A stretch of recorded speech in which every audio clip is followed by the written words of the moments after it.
survivors who've been willing to be interviewed, who've supported those interviews. Also like to extend our condolences again to the family and friends of the victims of this accident. The progress so far, we've retrieved and reviewed the video from the other duck, Duck 54, that was also out on the water at the same time. We also have retrieved the recorder from Duck Stretch 7 that was recovered by divers. That is on its way to Washington, D.C. even as we speak, to be processed in the NTSB labs there, dried out, and as soon as it's available in reasonable condition, we'll read that out, analyze what the contents show us.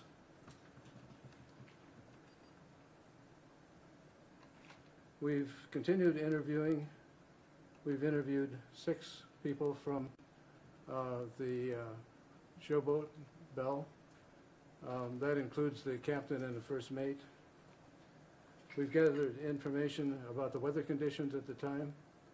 We've got recorded anemometer readings of 73 miles per hour. Put that in context, hurricane force winds are usually considered starting at 75. That's only 2 miles an hour difference.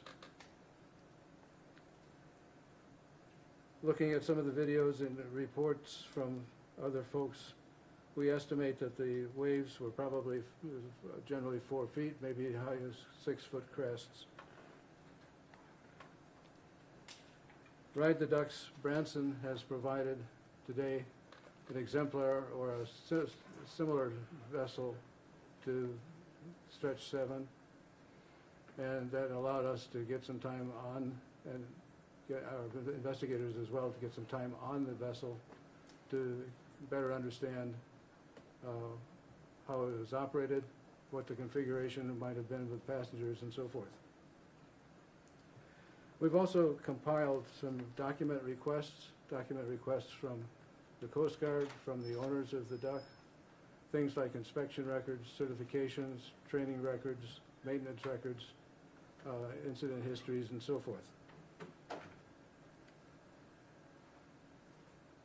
We're investigating and trying to understand how Ride the Ducks use weather information. They used a subscription weather service, and that information was available in the offices from what we understand. We want to understand how that information was passed on to people who made the decisions to go out at that time. We've requested water temperature information from the Army Corps of Engineers.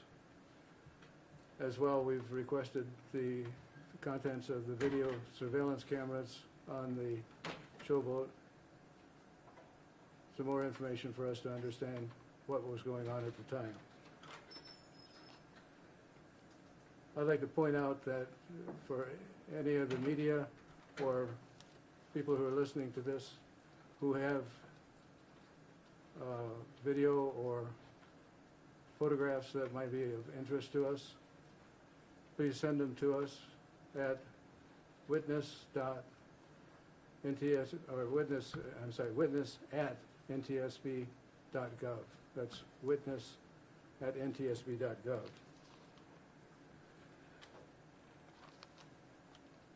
People from our family assistance team, the Transportation Disaster Assistance, have been meeting with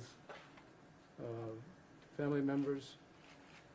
We've met with the Ripleys who own Ride the Ducks, visited local hospital, and are working to see that the personal effects recovered find their way back to the rightful owner. At this time, I'd like to again thank the U.S. Coast Guard, all local and state law enforcement, first responders, Mayor Best, Governor Parsons, Senators Blunt and Caskell, the Red Cross, Good Samaritans who came to the aid of the duckboat passengers, and particularly the crew of the Branson Bell. This will be the last on-scene briefing for me. For announcements and updates on the ongoing investigation, please follow us on Twitter. That address is at NTSB_newsroom, or contact our media relations staff. With that, I thank you, and we'll take questions. Without pointing a finger, sir, should any boat, you said hurricane, 2 miles less than hurricane force winds, should any craft be on the water near hurricane force winds? Well, it certainly is a lot of wind. The real objective is going to be to find out what kind of information they had on board when they made the decision to go out. This was a squall that came up rather suddenly. There's a lot more for us to understand. Do you have any comments, either? We'll be investigating the procedures and to ensure that the procedures regarding weather and operation were followed. You mentioned information on the storm was available in the Ride the Ducks office. Do you have any indication of how early they received that information in the office? At this point, we have no idea exactly how that weather information was received or how it was moved from the office to the decision makers. Again, it's really early in the investigation, so those are areas that we will be taking a close look at. Will there be an effort to bring the boat back up to the surface? Let me have the Coast Guard address that. The Coast Guard will be working with the owner to develop a salvage plan. The development of that salvage plan is currently underway, and we expect and are putting together the resources to effect that salvage. We're hopeful that will happen in the early part of next week, and we will certainly provide notice of the plan for the salvage of the vessel. Back to the information about the storm. We've heard from the owner of the Ripley Company. He called it a microburst, which can happen rather rapidly. The Weather Channel says the warning was only 26 minutes. Is that enough time for a company like this to relay the information and get the boats off the water? I think that's a good question. It's something we want to find out. How long did the weather information, how early was it available? When could it have been used for making decisions?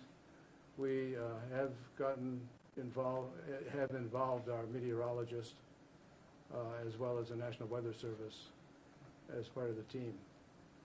Are you satisfied with the cooperation you're getting from the Ripley Company and the Ride the Ducks franchise? The cooperation from the Ripley Company has been outstanding. They brought an exemplar vehicle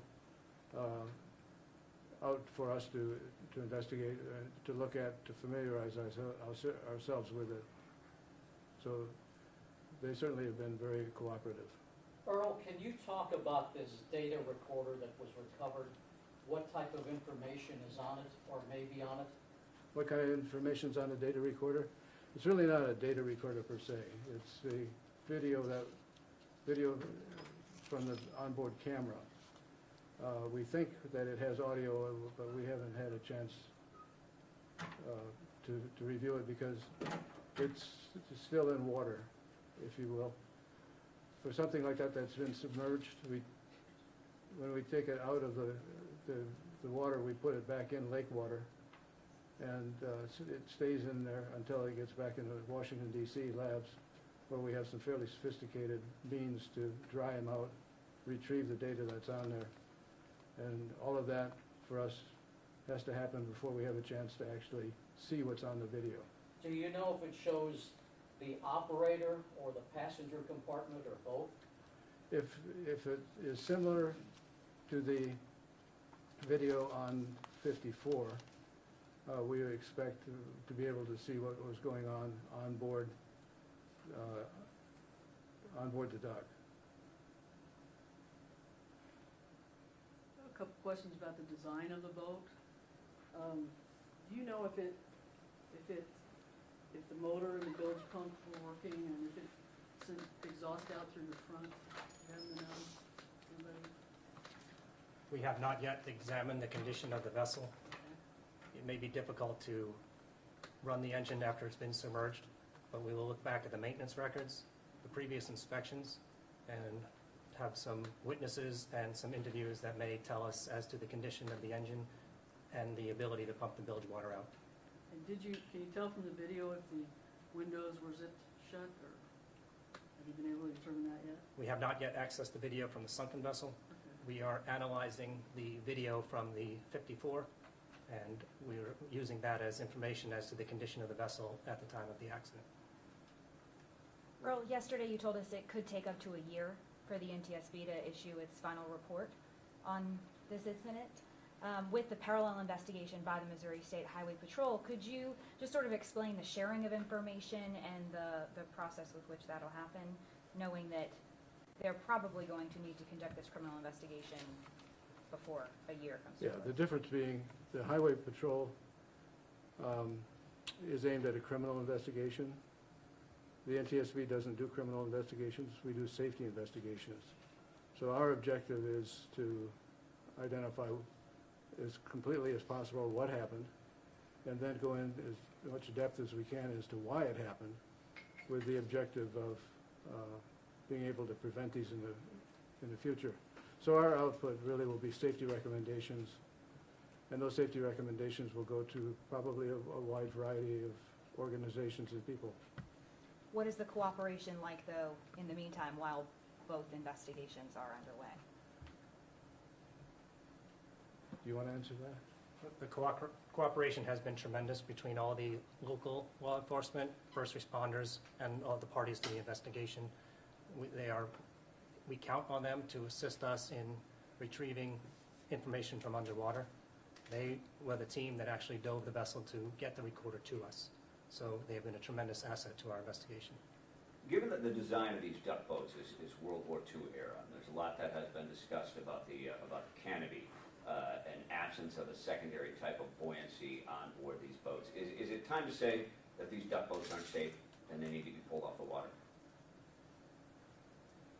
We will review the previous recommendations that have been made by the NTSB, and we will conduct this investigation to ensure that recommendations are made to ensure the safety of these vessels and see how the recommendations have been handled in the past. Will the boats be allowed to go back on the water before the time your investigation is over? We really have no say in that decision. That would be a decision made by Ride the Ducks. So it's up to them? At this point, it's not an NTSB decision. So the Coast Guard will be working with the owner-operator. At this point, the operation has been shut down voluntarily, and we'll be working with the owner-operator on the path forward for continued operations for Ride the Ducks. Do you have a Does- recommendation? does the Do you Coast have a Guard- recommendation? Again, we're working with the operator, with Ride the Ducks at this point, to discuss where we are and determine how we're going to go forward. Could you talk about the importance of the interviews that you've done with those on the showboat Branson Bell and their perspective and how it's going to help your investigation? The crew aboard the Branson Bell were pretty much the first on scene, and we tried to obtain information from them as to the conditions at the time and what efforts were made to rescue the survivors. But mostly it is to try to get the condition of the weather and possibly any sort of recollection as to the events and the path of the vessel as it was steaming past them. Anyone that was on the boat that night would be useful to talk to? The company assisted us in identifying the people that were most helpful to us, who were present, and those who had assisted in the operation, as well as the captain who was up on the bridge at the time. Any idea how close the Branson Bell was to the duck boat? We haven't mapped it out yet, but we are hopefully going to be able to review their security cameras, which would be able to identify the proximity between the vessels and the moored dinner vessel. No ballpark figure at this point. Not at this time, no. Just a few minutes ago at a press conference at the hospital, Tia Coleman, one of the handful of survivors, said that she was sitting in the front of this boat and never did she hear the driver or the captain give any type of emergency warning or instructions. And she also said that during their safety briefing, they told her, "Don't worry, you're not going to need those life jackets." You said Ripley's been a good partner so far, Is that an appropriate safety for any attraction operating out here? So we will, as part of the investigation, and an objective of the investigation is to determine whether or not the operator followed the operational guidance and the requirements for their operation. So we will be working through that to determine if that was the case in this case. But should any operator out there say, don't worry, you're not going to need the safety equipment? So the Coast Guard relies upon commercial mariners and expects commercial mariners to make the best operational decisions that they can based on the conditions that they're experiencing or the conditions they forecast to experience. Can you talk about the windows for NTSB? Can you talk about the windows on the duck boats and kind of how they work? It looks like, in looking at them, and I know they said they brought you another boat, that they have to be mechanically cranked. Is there a way for a person to get out of the window or open that themselves individually? Yes, and that's something we investigated this afternoon on the other vessel.